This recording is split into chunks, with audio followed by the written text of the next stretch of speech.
தடுமாற்றம் மற்றவங்களுக்கு, நான் தடுமாற்றம் இல்லாதனாலதான் இப்படி இருக்கேன்.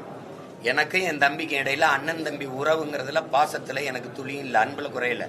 ஆனால் கட்சியினுடைய கோட்பாட்டு கொள்கையில நாங்க முரண்படுறோம். எங்களுடைய கோட்பாடு அது. இப்ப திமுக இத்தனை வருஷம் இருந்த கட்சி கொள்கையை நான் எதிர்க்கலையா? காங்கிரஸ் எதிர்க்கலையா? பிஜேபி எதிர்க்கலையா? அது மாதிரி எதிர்க்க வேண்டிய தேவை இருக்கு. எங்களுக்கு ஒரு தத்துவம் இருக்கு, அதுக்கு அது ஏற்புடையது இல்லை. இப்ப எங்க அண்ணனை போய் எங்க அண்ணன் கமலஹாசனை நாங்க ஒன்னும் எதிர்க்கல. அவர் இப்படிலாம் கோட்பாடுன்னு ஒன்று வச்சுக்கிட்டு இது பண்ணல. அவர் நான் ஊழலை ஒழிக்க போறேன்டா அதை முடிச்சிட்டாரு. விஜயகாந்த் ஐயா வந்தாரு, வறுமையை ஒழிக்க போறேன்ட்டு. அது பிரச்சனை இல்லை. நீங்க இப்ப நான் உங்களுக்கு ஒண்ணு கேட்கிறேன். என் தம்பி ஒரு கோட்பாட்டை சொல்றாரு, மதச்சார்பற்ற சமூக நீதிங்கிறார். இப்ப நீங்க உங்க வாயிலா எல்லார்ட்டையும் கேட்கிற உலக தமிழ் மக்கள் எல்லார்ட்டையும் கேட்கிறேன், மதச்சார்புள்ள சமூக நீதினு இந்தியாவில் இருக்கா?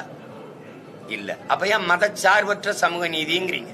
அதுல இஸ்லாமியர் கிறிஸ்தவருக்கான இடஒதுக்கீடு இருக்கா இல்லையா?